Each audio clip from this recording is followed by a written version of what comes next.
bolmaz mı? Şahir Abdülkerim Behmen. Üç bölünüp mazlum bolan Türkmenler birleşmekin yolun tapıp bolmaz mı? Cahan lezzetinden mahrum yörenler birleşmene yolu alıp bolmaz mı? Bir bölümümüz İran mülka çatıldı, bir bölümümüz Afganistan katıldı. Milyonlarca Türkmen her yan atıldı. Bir süprede yine müşük bolmaz mı? Nıpak oğdu bizi her yan göçürdü. Sultanattan, paxırımızdan düşürdü. Hem akkuşu başımızdan uçurdu. Uçan kuşu yenem tutup bolmaz mı?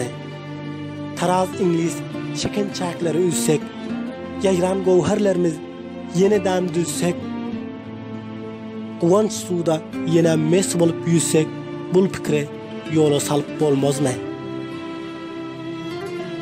Hani bugün Oğuz Han'ın şevketi, hani Mahmud Beçişken taç tahtı, nira gitti Salcukların ak bağıtı, yatan bağıtı oyandırıp bolmaz mı?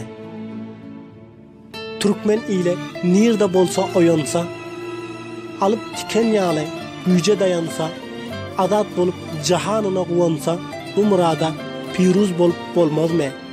Adatlıkta kurab, sulatlı devlet, salıp dünya dabaralı senselet, tak tapsak bizim dünyadan lezzet, bu değişime haka yorup bolmaz mı?